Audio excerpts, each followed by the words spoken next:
BBC প্রবাহে আপনাদের সবাইকে স্বাগত জানাচ্ছি। আমি শারমিন রমা। শুরুতেই দেখে নেব আজ কি থাকছে। ইয়েমেনের দুই প্রদেশে হুতি বিদ্রোহীদের ব্যাপক হামলা, সরকারি বাহিনীর 58 সদস্য নিহত। মোস্তফা খামেনির অবস্থান ঘিরে কাটছে না রহস্য। দিল্লির পর ঝাড়খণ্ডেও ছাত্র বিক্ষোভ, সরকারি নিয়োগ পরীক্ষায় অনিয়ম কারচুপির অভিযোগ। সরকার আশ্বাস দিলেও টেবিলে গড়ায়নি আলোচনা। সম্পত্তির মালিকানা সংক্রান্ত বিলের জেরে বিক্ষোভে উত্তাল আর্জেন্টিনা, পুলিশের সাথে সংঘর্ষ, নিজ ভূখণ্ডে বিদেশি নিয়ন্ত্রণ বাড়ার শঙ্কা। ইয়েমেনের সরকারি বাহিনীর অবস্থান লক্ষ্য করে দুই প্রদেশে ব্যাপক হামলা চালিয়েছে হুতি বিদ্রোহীরা। ছোড়া হয়েছে কয়েকটি ব্যালিস্টিক ক্ষেপণাস্ত্র ও ড্রোন। এতে পশ্চিমা সমর্থিত সরকারি বাহিনীর কমপক্ষে 58 সদস্য নিহত হয়েছেন। আহত হয়েছেন আরও অর্ধশতাধিক। সৌদি সীমান্তবর্তী হাদ্রামাউত ও মারিব প্রদেশে বাহিনীটির বিভিন্ন সামরিক ক্যাম্প লক্ষ্য করে অভিযান চালানো হয়।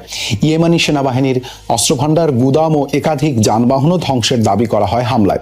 ইয়েমেনে সম্প্রতি ইরান সমর্থিত হুতি এবং সৌদি ও পশ্চিমা সমর্থিত সরকারি বাহিনীর মধ্যে সংঘাত তীব্র আকার ধারণ করেছে। হরমুজ প্রণালীতে নতুন একটি মধ্যবর্তী নৌপথ তৈরির প্রস্তাব নিয়ে আলোচনায় রয়েছে ইরান ও ওমান। রয়টার্সে প্রকাশিত একটি মানচিত্রে দেখা গেছে নতুন এই রুট চালু হলে উপসাগর থেকে বের হওয়া জাহাজগুলো ইরান ও ওমানের মাঝের পথ ব্যবহার করবে, আর উপসাগরে প্রবেশকারী জাহাজের ক্ষেত্রে প্রয়োজনে হস্তক্ষেপের ক্ষমতা পাবে তেহরান। যুক্তরাষ্ট্র ও ইসরায়েলের ইরানে হামলার পর সংঘাত নিরসনের আলোচনায় হরমুজ প্রণালীর নিয়ন্ত্রণ এখন গুরুত্বপূর্ণ ইস্যু হয়ে উঠেছে। যুদ্ধের আগে বিশ্বের প্রায় 20% তেল এবং বিপুল পরিমাণ পণ্য এই প্রণালী দিয়ে পরিবহন হতো। ইরানের সঙ্গে যুদ্ধ শিগগিরই শেষ হবে বলে আবারও জানিয়েছেন মার্কিন প্রেসিডেন্ট ডোনাল্ড ট্রাম্প। বৃহস্পতিবার ওভাল অফিসে সাংবাদিকদের সঙ্গে আলাপকালে এই মন্তব্য করেন তিনি। আমার মনে হয় আমরা বেশ ভালো করছি। আলোচনা চলছে, শিগগিরই শেষ হতে পারে যুদ্ধ। আমার কাছে আক্ষরিক অর্থেই বিপুল পরিমাণ গোলাবারুদ আছে, তবুও আমরা আরো চাই। ফলে যুক্তরাষ্ট্রের প্রতিরক্ষা কোম্পানিগুলো দ্রুত উৎপাদন সক্ষমতা বাড়াচ্ছে। ঘনীভূত হচ্ছে ইরানের সর্বোচ্চ নেতা মুস্তাফা খামেনির অবস্থান ঘিরে রহস্য। সম্প্রতি তাঁর সাথে প্রেসিডেন্ট মাসুদ পেজেশকিয়ানের বৈঠক নিয়ে প্রতিবেদন প্রকাশ করেছে লন্ডন ভিত্তিক সংবাদ মাধ্যম ইরান ইন্টারন্যাশনাল। দাবি, ঘুটঘুটে অন্ধকারে বৈঠক হওয়ায় সেটি আদতে মুস্তাফা ছিলেন কিনা তা নিশ্চিত করতে পারেননি পেজেশকিয়ান। এদিকে রাষ্ট্রীয় টেলিভিশনে দেয়া সাক্ষাৎকারে প্রেসিডেন্টের দাবি, বর্তমান পরিস্থিতিতে সর্বোচ্চ নেতার সাথে দেখা করাটা অত্যন্ত কঠিন। ক্ষমতা গ্রহণের 6 মাস পেরোলেও জনসমক্ষে আসেননি ইরানের নতুন সর্বোচ্চ ধর্মীয় নেতা মুস্তাফা খামেনি। প্রকাশ করা হয়নি তার অডিও, ভিডিও বা ভাষণও। ফলে নতুন নেতাকে ঘিরে ক্রমেই বাড়ছে সন্দেহ। এরই মাঝে বোমা ফাটালো ইরান ইন্টারন্যাশনাল। তাদের এক প্রতিবেদন অনুযায়ী সম্প্রতি প্রেসিডেন্ট মাসুদ পেজেশকিয়ানের সাথে হয়েছে সর্বোচ্চ ধর্মীয় নেতার বৈঠক, কিন্তু কালো কাচে ঢাকা গাড়ির ভেতরে এতটাই অন্ধকার ছিল যে পরস্পরের মুখই দেখতে পাননি তারা। শোনা গেছে শুধুই কণ্ঠস্বর। তাই সাক্ষাতের পর বৈঠকে খামেনির উপস্থিতি নিয়ে প্রশ্ন তোলেন রাষ্ট্রপ্রধানই। তবে প্রতিবেদনের তথ্য প্রেসিডেন্টের আগের বক্তব্যের সাথে মিলছে না। গত মে মাসে জানিয়েছিলেন নতুন সর্বোচ্চ নেতার সঙ্গে প্রায় 2.5 ঘন্টার সৌহার্দ্যপূর্ণ পরিবেশে বৈঠক করেছেন তিনি। অন্যদিকে রাষ্ট্র সমর্থিত সংবাদ মাধ্যমের দাবি, বিদেশি গোয়েন্দা সংস্থার সম্ভাব্য হুমকি থেকেই মুস্তাফা খামেনিকে কঠোর নিরাপত্তা বলয়ে রাখা হয়েছে। ইরান ইন্টারন্যাশনালের রিপোর্ট প্রকাশের পর রাষ্ট্রীয় টিভিতে মোস্তাফার সাথে যোগাযোগ নিয়ে কথা বলেছেন প্রেসিডেন্ট। সরাসরি মন্তব্য না করলেও তার দাবি, সর্বোচ্চ নেতার সঙ্গে যোগাযোগ করা বর্তমানে অত্যন্ত কঠিন। এখন তার সঙ্গে যোগাযোগ করা খুব কঠিন, তবে যাই হোক তার উপস্থিতি আমাদের জন্য অত্যন্ত শক্তিশালী দিক। মুস্তাফা খামেনিকে ঘিরে রহস্য নিয়ে আন্তর্জাতিক অঙ্গনেও চলছে চর্চা। মার্কিন প্রেসিডেন্ট ডোনাল্ড ট্রাম্পের দাবি, তার জীবিত থাকার সম্ভাবনা মাত্র 10%। তবে নেতানিয়াহু বলছেন তিনি জীবিত আছেন। ইরানের সরকারকে উৎখাতের একটি পরিকল্পনা ব্যর্থ হওয়ার পর 2 জ্যেষ্ঠ কর্মকর্তাকে বরখাস্ত করেছে ইসরায়েলের গোয়েন্দা সংস্থা মোসাদ। বৃহস্পতিবার ইসরায়েলি টেলিভিশন চ্যানেল 12-এর এক প্রতিবেদনে বলা হয়, বরখাস্ত হওয়া 2 কর্মকর্তা হলেন মোসাদের গোয়েন্দা অধিদপ্তরের প্রধান এবং ইরান বিভাগের প্রধান। তবে তাদের পরিচয় প্রকাশ করা হয়নি। প্রতিবেদন অনুযায়ী পরিকল্পনাটি যুক্তরাষ্ট্রের সঙ্গে সমন্বয় করে তৈরি করা হয়েছিল। উদ্দেশ্য ছিল ইসরায়েল ও যুক্তরাষ্ট্রের সামরিক সহায়তায় ইরানের বিরোধী গোষ্ঠীগুলোকে সমর্থন দেয়া এবং দেশটির সরকারের বিরুদ্ধে অভ্যন্তরীণ তৎপরতা জোরদার করা। সরকারি নিয়োগ পরীক্ষায় অনিয়ম ও কারচুপির জেরে এবার ছাত্র ও চাকুরি প্রত্যাশীদের বিক্ষোভে উত্তাল ভারতের ঝাড়খণ্ড। রাজধানীর জয়পাল সিং মুন্ডা স্টেডিয়ামে অবস্থান কর্মসূচিতে দলে দলে যোগ দিয়েছেন শিক্ষার্থীরা। 2 সপ্তাহ ধরে চলছে কর্মসূচি ও অনশন। রাজ্য সরকার আলোচনার আশ্বাস দিলেও এখনও তা টেবিলে গড়ায়নি। আন্দোলনের সমর্থন দিয়েছে আলোচিত ককরোচ জনতা পার্টি সিজেপি। দিল্লির উত্তাপ কমতে না কমতেই ঝাড়খণ্ডে ছাত্র বিক্ষোভের আজ 2 সপ্তাহ ধরে চলা আন্দোলন ধারণ করেছে বিশাল আকার। ছাত্রনেতা দেবেন্দ্রনাথ মাহাতোর নেতৃত্বে গেল বুধবার থেকে রাঁচির জয়পাল সিং স্টেডিয়ামে অবস্থান করছে বিপুল সংখ্যক চাকরি প্রার্থী। যোগ দিয়েছেন বিভিন্ন বয়সী শিক্ষার্থীরাও। চলছে আমরণ অনশন কর্মসূচি। लगातार देख रहे हैं मेरा तबीयत। আমার চেহারাই স্বাস্থ্যের অবস্থা বলে দিচ্ছে। আমি কেবল শুনতে, ভাবতে এবং একটু কথা বলতে পারি, বাকি অঙ্গ প্রত্যঙ্গ সাড়া দিচ্ছে না। সরকারের মনোভাব শিক্ষার্থীদের প্রতি অত্যন্ত অসংবেদনশীল। একসঙ্গে এমন একটি ব্যবস্থা প্রণয়ন করব যেখানে কারচুপি ও প্রশ্ন ফাঁস অসম্ভব। सपोर्ट नहीं मिल पा रहा। 5 জুলাই প্রকাশিত হয় ঝাড়খণ্ডের পাবলিক সার্ভিস কমিশনের প্রিলিমিনারি পরীক্ষার ফল। এতে প্রশ্নফাঁস ছাড়াও 50 লাখ থেকে 1 কোটি রুপিতে পোস্ট বিক্রির গুরুতর অভিযোগ ওঠে। আন্দোলনরতদের দাবি অবিলম্বে সেই পরীক্ষা বাতিল করা হোক। একই সাথে স্বাধীন তদন্ত কমিশন গঠনের দাবিও তোলা হয়। पूरे धरना प्रदर्शन का 14वां दिन है। 14 দিন ধরে কর্মসূচি চলছে। মুখ্যমন্ত্রী আলোচনার উদ্যোগ নিয়েছিলেন, সমন্বয়ের অভাবে তা হয়নি। আমাদের উদ্দেশ্য কখনোই রাষ্ট্রকে অশান্ত করা ছিল না। দাবি পূরণ হলে সন্ধ্যের মধ্যেই চলে যাব। যেসব প্রতিষ্ঠানে শিক্ষার্থীরা ভবিষ্যৎ গড়ার স্বপ্ন দেখে সেগুলো বিক্রির জন্য তোলা হলে হতাশাজনক। प्रदेश के मुखिया हैं तो हम भी ये आशा लगाए बैठते हैं झारखंड तरफ। সরকার কখন আমাদের বৈঠকে ডাকবে তার অপেক্ষায় আছি। প্রতিনিধি দল প্রস্তুত, সদস্যদের নামও ঘোষণা করা হয়েছে। কোনো রাজনৈতিক দলের সঙ্গে জোট করতে চাই না, কিন্তু আমরা সকলের নৈতিক সমর্থন চাই। এদিকে অনিয়ম ও কারচুপির অভিযোগে ঝাড়খণ্ডের কংগ্রেস জোট সরকারের নীরবতাকে কটাক্ষ করছে বিরোধী দল। শুক্রবারও রাজ্য বিধানসভার বাইরে বিক্ষোভ করেছেন বিজেপি এমপিরা। 25 থেকে 27 জুলাই জেপিএসসির লিখিত পরীক্ষা হওয়ার কথা ছিল, কিন্তু আন্দোলনের জেরে তা অনির্দিষ্টকালের জন্য স্থগিত করে সংশ্লিষ্ট কর্তৃপক্ষ। ইসরায়েলের প্রধানমন্ত্রী বেনিয়ামিন নেতানিয়াহুর সাথে ফোন আলাপ করেছেন ভারতের প্রধানমন্ত্রী নরেন্দ্র মোদী। বৃহস্পতিবার ভারতের প্রধানমন্ত্রীর অফিস থেকে দেয়া হয় এক বিবৃতি। এখানে বলা হয়, দিল্লি তেল আবিবের কৌশলগত সম্পর্কের অগ্রগতি, দ্বিপাক্ষিক সহযোগিতা বৃদ্ধির বিষয়ে মত বিনিময় করেন তারা। এছাড়াও দুদেশের প্রধানমন্ত্রীর আলোচনায় ছিল মধ্যপ্রাচ্যের বর্তমান পরিস্থিতি।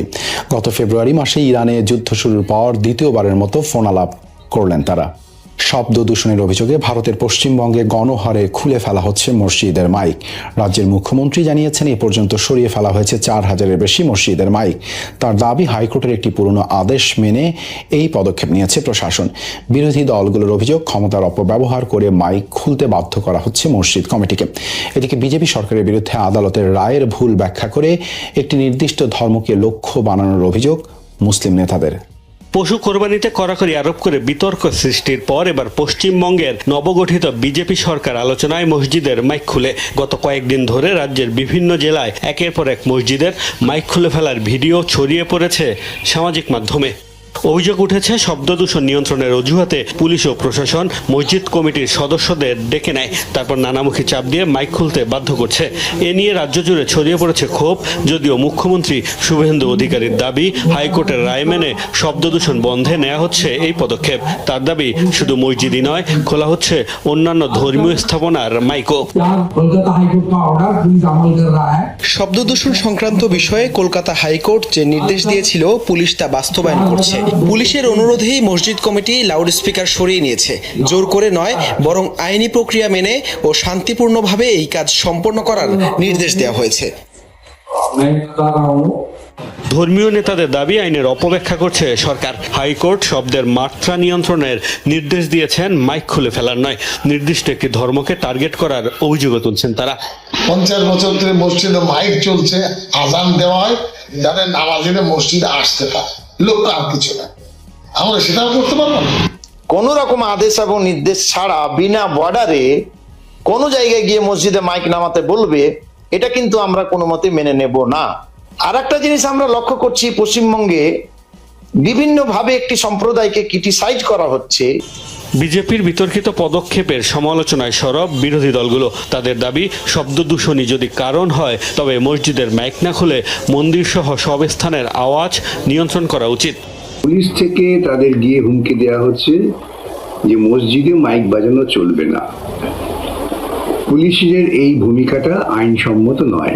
মাইক বাজার জন্য যে অস্বস্তি হয়, অসুবিধা হয়, সেটা কিন্তু শুধুমাত্র মসজিদে সীমাবদ্ধ নয়, অনেক মন্দিরের মাইকেও অসুবিধা হয়।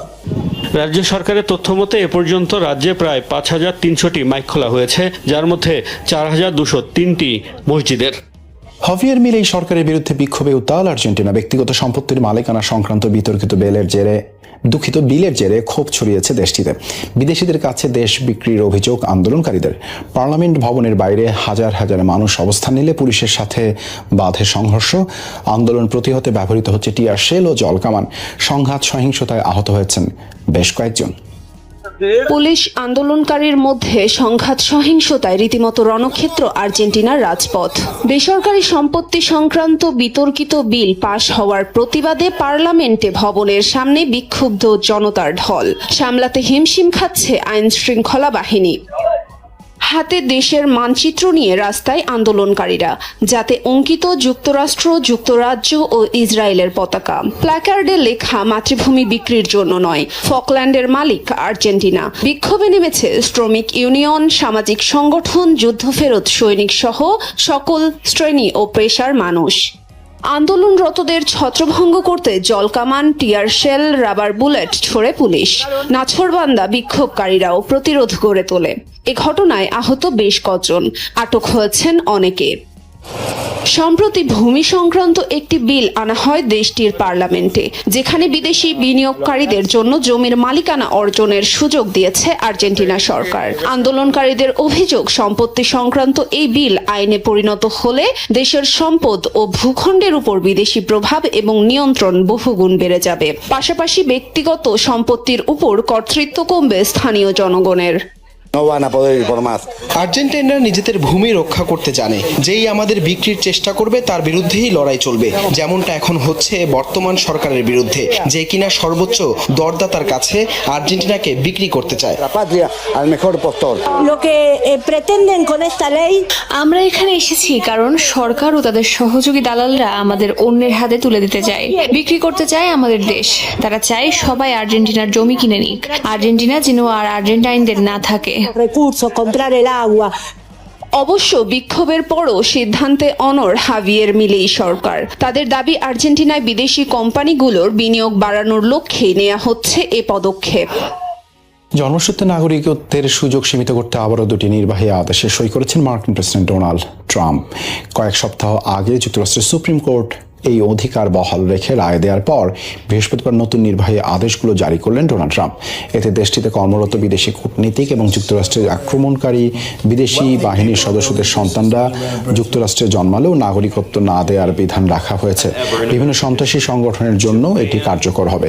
এছাড়া বার্থ ট্যুরিজম বন্ধে ব্যবস্থা নেওয়ার নির্দেশ দেওয়া হয়েছে, যার অর্থ শুধু নাগরিকত্ব পেতে দিতে যে সকল গর্ভবতী নারীরা যুক্তরাষ্ট্রে গিয়ে বাচ্চা জন্ম দেন তাদের সন্তানদের আর সিটিজেনশিপ দেয়া হবে না। এবার চীনের সিলিকনজাত পণ্যের উপর 15% শুল্ক আরোপের সিদ্ধান্ত নিয়েছেন মার্কিন প্রেসিডেন্ট ডোনাল্ড ট্রাম্প, যা সেমিকন্ডাক্টর বা চিপ তৈরির ক্ষেত্রে গুরুত্বপূর্ণ উপাদান। বৃহস্পতিবার এই সংক্রান্ত একটি নির্বাহী আদেশে স্বাক্ষর করলেন ডোনাল্ড ট্রাম্প, যার ফলে চীন থেকে সেমিকন্ডাক্টর ও সোলার প্যানেলে ব্যবহৃত পলিসিলিকন দিয়ে তৈরি পণ্য আমদানিতে গুনতে হবে 15% শুল্ক, যা কার্যকর হবে ডিসেম্বরে। এর পাশাপাশি চিপ আমদানির পরিমাণও নির্ধারণ করে দিয়েছে ট্রাম্প প্রশাসন। সম্প্রতি ড্রোন, হিউম্যানয়েড রোবট এবং অন্যান্য চীনা প্রযুক্তির পণ্য আমদানির উপর নিষেধাজ্ঞা আরোপ করে যুক্তরাষ্ট্র। মতবিরোধের দাবি উড়িয়ে প্রতিরক্ষা মন্ত্রী পিট হেগসেথের কাজ নিয়ে সন্তোষ প্রকাশ করলেন মার্কিন প্রেসিডেন্ট ডোনাল্ড ট্রাম্প। বৃহস্পতিবার সামাজিক যোগাযোগ মাধ্যম ট্রুথ সোশ্যালে তিনি একটি পোস্ট করেন, জানান হেগসেথের কাজে ভীষণ খুশি তিনি। সম্প্রতি ভেনেজুয়েলা ও ইরানের সাম্প্রতিক সফল অভিযানের উদাহরণ টেনে প্রতিরক্ষা মন্ত্রী প্রশংসা করেন ট্রাম্প। তাঁর দাবি, সামরিক বাহিনীতে পিট হেগসেথ অত্যন্ত সম্মানীয় ব্যক্তি। একই সাথে সংবাদ মাধ্যমগুলোর বিরুদ্ধে ভুয়া মিথ্যা গুজব ছড়ানোর অভিযোগ তোলেন মার্কিন প্রেসিডেন্ট। দাবি করেন যে কোনো জায়গায় হামলা চালানোর মতো ক্ষেপণাস্ত্র আছে যুক্তরাষ্ট্রের। অস্ত্র ভান্ডার শূন্য হয়ে যাওয়ার মতো রিপোর্টিং রাষ্ট্রদ্রোহিতার সামিল বলেও আখ্যা দেন ট্রাম্প। মিশিগানে ডেমোক্রেটিক পার্টির প্রাইমারিতে ইসরায়েলপন্থী প্রার্থীর পরাজয়ের পর আলোচনায় লবিস্ট গ্রুপ আইপ্যাক। আলোচিত সমালোচিত এই প্রতিষ্ঠানটির কাজ মূলত মার্কিন সরকারের বিভিন্ন নীতি ইসরায়েলের পক্ষে রাখা। সেই লক্ষ্যে মার্কিন রাজনীতিতেও প্রভাবশালী বলয় তৈরি করেছে তারা। ইসরায়েলপন্থী প্রার্থীদের বিজয়ী করতে বিপুল অর্থ খরচ করে আইপ্যাক। তাদের এই ভূমিকায় নির্বাচনের স্বচ্ছতাকে প্রশ্নবিদ্ধ করার অভিযোগও রয়েছে। যুক্তরাষ্ট্রের মিশিগান অঙ্গরাজ্যের ডেমোক্রেটিক পার্টির সিনেটর প্রার্থী বাছাইয়ে আব্দুল আল সায়েদের জয় এখন আলোচনার তুঙ্গে। কেবল প্রতিদ্বন্দ্বী প্রার্থীকেই নয়, তিনি হারিয়েছেন যুক্তরাষ্ট্রের সবচেয়ে প্রভাবশালী ইসরায়েলপন্থী lobbying group American Israel public affairs committee বা আইপ্যাককে। কারি ডলার খরচ করেও নিজেদের পছন্দের প্রার্থী হ্যালি স্টিভেন্সকে জেতাতে পারেনি আইপ্যাক। এবার মূল নির্বাচনে সাইয়েদের বিরুদ্ধে রিপাবলিকান প্রার্থী মাইক রজার্সকে জেতাতে কয়েক কোটি ডলার খরচের পরিকল্পনা করছে সংগঠনটি। কেন মিশরীয় বংশোদ্ভূত মুসলিম প্রার্থীকে হারাতে মরিয়া আইপ্যাক, তাদের কাজই বা কি? যুক্তরাষ্ট্রে ইসরায়েলি প্রভাব বাড়াতে 1954 সালে প্রতিষ্ঠিত হয় American Zionist committee for public affairs. 5 বছর পর যার নাম পরিবর্তন করে রাখা হয় আইপ্যাক। সংগঠনটির দাবি, বর্তমানে তাদের সদস্য 60 লাখের বেশি। আইপ্যাক মূলত ওয়াশিংটনের নীতি যাতে তেল আবিবের পক্ষে থাকে সেটি নিশ্চিতে কাজ করে। ডেমোক্রেটিক পার্টি ও রিপাবলিকান পার্টি যুক্তরাষ্ট্রের প্রধান দুই রাজনৈতিক দলের সাথেই ঘনিষ্ঠ সম্পর্ক বজায় রাখে এই লবিং ফার্ম। দুদলেরই কট্টর ইসরায়েলপন্থী প্রার্থীদের বিভিন্ন নির্বাচনে জেতাতে তৎপরতা চালায়। এসব প্রার্থীর পেছনে খরচ করে অঢেল অর্থ।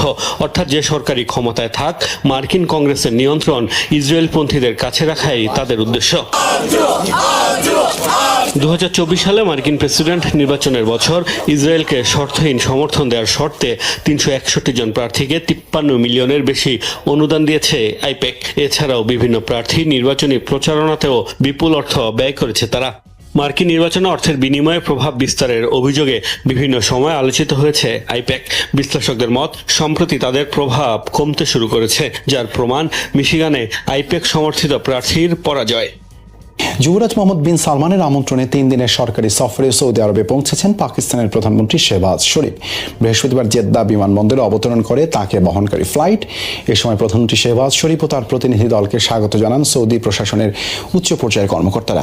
প্রাক প্রধানমন্ত্রী এই সফরে সঙ্গ দিচ্ছেন দেশটির পররাষ্ট্রমন্ত্রী, প্রতিরক্ষা প্রধান সহ সরকারের কয়েকজন মন্ত্রী। সফরে সৌদি যুবরাজ মোহাম্মদ বিন সালমানের সঙ্গে বৈঠক করবেন শেহবাজ শরীফ। এছাড়াও যুক্তরাষ্ট্র ইরান যুদ্ধের জেরে মধ্যপ্রাচ্যে বাড়তে থাকা উত্তেজনার মধ্যেই যৌথ প্রতিরক্ষা চুক্তি সই করার কথা সৌদি, তুরস্ক ও পাকিস্তানের। সিরিয়ার রাজধানী দামেস্কের দ্রুজ অধ্যুষিত জার্মানা এলাকায় একটি মিনিবাসে শক্তিশালী বিস্ফোরণে নিহত হয়েছে অন্তত 2 জন, আহত হয়েছেন 13 জন। আহতদের দ্রুত দামেস্কের একটি হাসপাতালে নেওয়া হয়েছে। প্রাথমিক তদন্তে নিরাপত্তা কর্মকর্তাদের ধারণা, গাড়িটিতে আগে থেকেই বিস্ফোরক বসানো ছিল, তবে এখনও হামলার দায় স্বীকার করেনি কোনো গোষ্ঠী। দ্রুজ অধ্যুষিত জার্মানা এলাকাটি সম্প্রতি সিরিয়ার নতুন ইসলামপন্থী সরকারের সঙ্গে উত্তেজনার কেন্দ্রবিন্দুতে পরিণত হয়েছে। গত কয়েক মাসে সেখানে দ্রুজ সশস্ত্র গোষ্ঠী ও সরকারি বাহিনীর মধ্যে একাধিক সংঘর্ষ হয়েছে। এদিকে জাতিসংঘের এক তদন্ত প্রতিবেদনে বলা হয়েছে 2025 সালের জুলাইয়ে সুয়েদা প্রদেশে সহিংসতায় 1700 জনের বেশি মানুষ নিহত হন। নিহতদের বেশিরভাগই ছিলেন দ্রুজ বেসামরিক নাগরিক। ওই ঘটনায় সিরিয়ার সরকারি বাহিনী, উপজাতীয় যোদ্ধা এবং দ্রুজ সশস্ত্র গোষ্ঠীর বিরুদ্ধে যুদ্ধাপরাধের অভিযোগও উঠেছে। থাইল্যান্ডে একটি স্কুলে এলো পাথরে গুলিতে 3 শিক্ষক সহ কমপক্ষে 7 জন নিহত। এই ঘটনায় আহত হয়েছেন 30 জনের বেশি, যার মধ্যে 2 জনের অবস্থা আশঙ্কাজনক। দেশটির রাজধানী ব্যাংককের উপকণ্ঠে নন্থাবুরি প্রদেশে অবস্থিত একটি স্কুলে হয়েছে এই হামলার ঘটনা। স্কুলটিতে শিক্ষার্থীর সংখ্যা প্রায় 3000। সন্দেহভাজন হামলাকারীর মরদেহ উদ্ধার করা হয়েছে। হামলাকারী ওই স্কুলের 14 বছর বয়সী শিক্ষার্থী বলে প্রাথমিকভাবে ধারণা করা হচ্ছে। বর্তমানে পরিস্থিতি নিয়ন্ত্রণে রয়েছে বলে দাবি পুলিশের, তবে এখনো হামলার কারণ স্পষ্ট নয়। এরই মধ্যে শুরু হয়েছে তদন্ত। কিভাবে অস্ত্র পেল ওই কিশোর সেটিও জানার চেষ্টা করা হচ্ছে বলে জানিয়েছে পুলিশ। স্পেনের সিউতায় নজিরবিহীন অভিবাসীর ঢলে প্রাণহানি বেড়ে 100 ছাড়িয়েছে। বৃহস্পতিবার ইউরোপীয় পার্লামেন্টের এক বৈঠকে এই তথ্য নিশ্চিত করেছেন শহরটির নেতা হুয়ান হেসুস ভিভাস। তিনি জানান, এখনও তাদের ছিটমহলটিতে অবস্থান করছে মরক্কো থেকে যাওয়া 3 থেকে 5,000 অবৈধ অভিবাসী। এদিকে অভিবাসী সংকট মোকাবেলায় স্প্যানিশ সরকারের পদক্ষেপের প্রশংসা করেছে ইউরোপীয় পার্লামেন্ট। ধারণা করা হচ্ছে থেকে যাওয়া অভিবাসীদের বেশিরভাগই শিশুদের অনুমতি ছাড়া তাদের ফেরত পাঠানো আইনত অসম্ভব বলে জানিয়েছে জানিয়েছে কর্তৃপক্ষ। কড়া পাহারা থাকলেও গত সপ্তাহে হাজার হাজার অভিবাসী প্রবেশের ঘটনায় এখনও পুরোপুরি স্বাভাবিক হয়নি সিউতা। জাপানে জারি করা হয়েছে শক্তিশালী টাইফুন ডলফিনের পূর্ব সতর্কতা। বন্ধ ঘোষণা করা হয়েছে বেশ কয়েকটি এয়ারলাইন্স, বাতিল হয়েছে ফ্লাইট। বৃহস্পতিবার জাপানের ওকিনাওয়া প্রিফেকচারে শুরু হওয়া জোরালো ঝড় বৃষ্টির জেরে জারি করা হয়েছে এই সতর্কতা। ধারণা করা হচ্ছে শুক্রবার জাপানের দক্ষিণ পশ্চিমাঞ্চলে আঘাত হানতে পারে টাইফুন। সমুদ্র সতর্কতা জারি করার পর বন্ধ জাহাজ ও ফেরি চলাচল, দূরপাল্লার ভ্রমণ এড়িয়ে চলার আহ্বান জানিয়েছে প্রশাসন। প্রতি ঘন্টায় 198 কিলোমিটার বেগে ওকিনাওয়ার কাছাকাছি এলাকাগুলোতে আঘাত করছে ব্যাপক ঝড়। বৈরী আবহাওয়ায় বন্ধ রয়েছে ওকিনাওয়ার সব দোকানপাট ও প্রতিষ্ঠান। আবহাওয়া বিভাগের তথ্য অনুযায়ী তাইওয়ানের 1120 কিলোমিটার পূর্বে অবস্থান করছে টাইফুনটি। বিশ্বের সবচেয়ে গুরুত্বপূর্ণ জ্বালানি পরিবহন পথ হরমুজ প্রণালী নিয়ে যুক্তরাষ্ট্র ও ইরানের মধ্যে চলমান আলোচনায় এক নজিরবিহীন সমঝোতার আভাস মিলেছে। মার্কিন প্রেসিডেন্ট ডোনাল্ড ট্রাম্প জানিয়েছেন, তেহরানের সাথে ওয়াশিংটনের অত্যন্ত ইতিবাচক ও ফলপ্রসূ আলোচনা চলছে। সমঝোতার অংশ হিসেবে কৌশলগতভাবে অত্যন্ত গুরুত্বপূর্ণ এই প্রণালীর ভৌগোলিক ও প্রশাসনিক নিয়ন্ত্রণ থাকছে ইরানের হাতেই। তবে আন্তর্জাতিক বাণিজ্যিক জাহাজ নিরাপদে চলাচলের সুবিধা দেওয়ার বিনিময়ে নির্ধারিত ফি বা টোল আদায়ের প্রস্তাব তোলা হয়েছে। বিশ্ব বাণিজ্যের মোট খনিজ তেলের উল্লেখযোগ্য অংশ পরিবহন করা হয় হরমুজ প্রণালী দিয়ে। সাম্প্রতিক ভূ রাজনৈতিক উত্তেজনার পর থেকে এই প্রণালীতে পশ্চিমা ও মধ্যপ্রাচ্যে নৌ চলাচলে চরম অনিশ্চয়তা তৈরি হয়েছিল। তবে নতুন সমঝোতার আলোকে স্পষ্ট করা হয়েছে যে কৌশলগতভাবে অত্যন্ত সংবেদনশীল এই সমুদ্র পথের সার্বিক ট্রাফিক ব্যবস্থাপনা ও সার্বভৌম নিয়ন্ত্রণ ইরানের অধিকারেই বহাল থাকবে। আন্তর্জাতিক সামরিক বা বাণিজ্যিক কোনো পক্ষই প্রণালীর নিয়ন্ত্রণ নিজেদের হাতে নেওয়ার প্রস্তাব দেয়নি। প্রণালী দিয়ে বাণিজ্যিক তেলবাহী ট্যাঙ্কার ও অন্যান্য জাহাজ নির্বিঘ্নে এবং নিরাপত্তার সাথে পারাপারের ব্যবস্থা করার বিনিময়ে পাসেজ ফি বা টোল আদায়ের বিষয়টি নিয়ে রূপরেখা তৈরি হচ্ছে। প্রাথমিক আলোচনা ও বিভিন্ন সূত্রে জানা গেছে, হরমুজ প্রণালী অতিক্রমকারী প্রতিটি আন্তর্জাতিক জাহাজের জন্য বাংকারিং ও সিকিউরিটি কভার সুবিধা নিশ্চিত করতে নির্ধারিত হারে ফি ধরা হতে পারে। প্রস্তাবিত কাঠামো অনুযায়ী প্রতিটি বড় বাণিজ্যিক জাহাজের আকার ও ড্রাফট ভেদে 50,000 থেকে 1,50,000 মার্কিন ডলার পর্যন্ত ফি ধার্য করার আলোচনা চলছে। ফি আদায়ের বিনিময়ে ইরান প্রণালী পার হওয়া জাহাজগুলোকে নিরাপত্তা দেবে এবং কোনো রূপ আন্তর্জাতিক বাধা বা হামলার শিকার হতে দেবে না। আলোচনার অগ্রগতি সম্পর্কে মার্কিন প্রেসিডেন্ট ট্রাম্প জানান, ইরানের সাথে আমাদের আলোচনা বেশ ইতিবাচক মোড় নিয়েছে। দুই পক্ষই এমন একটি সমাধানে পৌঁছাতে চায় যা বৈশ্বিক অর্থনীতি ও জ্বালানি সরবরাহকে স্থিতিশীল করবে। অর্থনৈতিক বিশ্লেষকদের মতে হরমুজ প্রণালীতে সার্ভিস ফি যুক্ত হওয়ার ফলে আন্তর্জাতিক তেল পরিবহনে পরিচালন খরচ কিছুটা বাড়লেও সামরিক সংঘাতের আশঙ্কা কমে যাওয়া এবং নিরবিচ্ছিন্ন জ্বালানি সরবরাহ নিশ্চিত হওয়া বিশ্ব অর্থনীতির জন্য এক স্বস্তির বার্তা। চূড়ান্ত চুক্তি বাস্তবায়িত হলে দীর্ঘদিনের এই বৈশ্বিক সংকট এক নতুন কূটনৈতিক সমাধানের মুখ দেখবে। সৌদি আরবের দক্ষিণাঞ্চলে হামলা চালিয়ে আবার উত্তেজনা বাড়ালো ইয়েমেনের হুতিরা। হামলায় আহত হয়েছেন 11 বেসামরিক নাগরিক। এর মধ্যেই সৌদি আরবের আশঙ্কা, হুতিদের সঙ্গে ইরানপন্থী ইরাকি সশস্ত্র গোষ্ঠীগুলো মিলে শিগগিরই আরো বড় হামলা চালাতে পারে দেশটির গুরুত্বপূর্ণ স্থাপনায়। সৌদি নেতৃত্বাধীন সামরিক জোটের মুখপাত্র মেজর জেনারেল তুর্কি আল মালিকি জানান, 6 অগস্ট দক্ষিণাঞ্চলীয় নাজরান প্রদেশে হুতিদের হামলায় 7 সৌদি নাগরিক, 1 ইয়েমেনি, 2 মিশরীয় ও 1 পাকিস্তানি আহত হয়েছেন। আহতদের মধ্যে 4 বছরের একটি শিশুও রয়েছে। হামলায় শিশুটির শরীরের 20% পর্যন্ত দগ্ধ হয়েছে বলে জানান সৌদি সামরিক জোটের এই মুখপাত্র। আল মালিকি অভিযোগ করেন, ইরান ঘনিষ্ঠ হুতিরা আন্তর্জাতিক মানবিক আইন লঙ্ঘন করে নির্বিচারে হামলা চালাচ্ছে বেসামরিক এলাকায়। নাগরিকদের সুরক্ষায় প্রয়োজনীয় সব ব্যবস্থা নেওয়া অব্যাহত থাকবে বলেও জানান তিনি। এ হামলার পরেই সৌদি নিরাপত্তা নিয়ে নতুন করে দেখা দিয়েছে উদ্বেগ। দেশটির এক জ্যেষ্ঠ কর্মকর্তা নাম প্রকাশ না করার শর্তে রয়টার্সকে জানিয়েছেন, সৌদি আরব, যুক্তরাষ্ট্র ও মধ্যপ্রাচ্যের কয়েকটি দেশের গোয়েন্দা তথ্য বলছে, ইরানের ইসলামিক রেভলিউশনারি গার্ড কোরের তত্ত্বাবধানে হুতি ও ইরাকের সশস্ত্র গোষ্ঠীগুলো সমন্বিত হামলার প্রস্তুতি নিচ্ছে সৌদিতে। এসব হামলার টার্গেট হতে পারে বেসামরিক স্থাপনা, জ্বালানি অবকাঠামো, নৌ ও বিমানবন্দর। ফলে আঞ্চলিক সংঘাত আরো বড় পরিসরে ছড়িয়ে পড়ার আশঙ্কা তৈরি হয়েছে। ইয়েমেনের হুতিদের সঙ্গে সৌদি আরবের এক দশকের সংঘাত এখন মধ্য ইরান, যুক্তরাষ্ট্র, ইসরায়েলকে ঘিরে চলমান বৃহত্তর সংঘাতের সঙ্গে জড়িয়ে পড়েছে। লোহিত সাগরে হুতিদের অবরোধের কারণে সৌদির তেল রপ্তানিতেও পড়েছে প্রভাব। সৌদি ওই কর্মকর্তা বলেন, সম্ভাব্য হামলার হুমকি উদ্বেগজনক হলেও ইরানের সঙ্গে সংঘাত কমানো এবং আলোচনার মাধ্যমে সমাধানের পথ খুঁজছে রিয়াদ। মধ্যস্থতার প্রচেষ্টা সঠিক দিকেই এগোচ্ছে বলেও মন্তব্য করেন তিনি। তার আশঙ্কা, সম্ভাব্য হামলাগুলোর উদ্দেশ্য হতে পারে চলমান কূটনৈতিক প্রচেষ্টা ব্যাহত করা। আঞ্চলিক হুমকি মোকাবিলায় মিত্রদের সঙ্গে নিরাপত্তা সহযোগিতা আরো জোরদার করতে চাইছে সৌদি আরব। রয়টার্সকে দুই আঞ্চলিক সূত্র জানিয়েছে, 7 অগস্ট সৌদি আরব, তুরস্ক ও পাকিস্তানের মধ্যে একটি প্রতিরক্ষা চুক্তি সই হওয়ার কথা রয়েছে। অবশ্য চুক্তির বিস্তারিত তাৎক্ষণিকভাবে জানা যায়নি। সৌদি কর্মকর্তা জানিয়েছেন, যুক্তরাষ্ট্রের সঙ্গে দেশটির নিরাপত্তা সহযোগিতাও অত্যন্ত উচ্চ পর্যায়ে রয়েছে। যে কোনো আগ্রাসনের জবাব দিতে প্রয়োজনীয় সব ব্যবস্থা নিতে সৌদি আরব প্রস্তুত বলেও জানান তিনি। এর আগে 4 অগস্ট নাজরান বিমানবন্দরে হামলার দায় স্বীকার করেছিল হুতিরা। সাম্প্রতিক সময়ে সৌদি সামরিক স্থাপনা, অবকাঠামো ও জাহাজ চলাচলকে লক্ষ্য করে হামলা চালিয়ে আসছে ইরান ঘনিষ্ঠ এই গোষ্ঠী। 6 অগস্ট ইয়েমেনের মারিব ও হাদ্রা মাউথ প্রদেশে সৌদি সামরিক বাহিনীর অবস্থান লক্ষ্য করে হামলার দাবি করে হুতিরা। পরে তাদের হামলায় ইয়েমেন সরকারের 30 জনের বেশি সেনা নিহত হয়েছেন বলে জানায় বিভিন্ন সূত্র। এর আগে 29 জুলাই সৌদি আরব জানিয়েছিল, দেশটির তেল স্থাপনায় ড্রোন হামলার জন্য ইরানপন্থী ইরাকি গোষ্ঠীগুলোকে দায়ী করে যুক্তরাষ্ট্রের সেন্ট্রাল কমান্ডের সঙ্গে যৌথভাবে ইরাকে হামলা চালিয়েছে তারা। প্রতিক্রিয়ায় সৌদি হামলার পাল্টা জবাব দেওয়ার হুমকি দিয়েছিল ইরাকের সশস্ত্র গোষ্ঠীগুলো। সবাইকে শুভকামনা জানিয়ে আমি শারমিন রমাজ এখানে বিদায় নিচ্ছি। ভালো থাকবেন।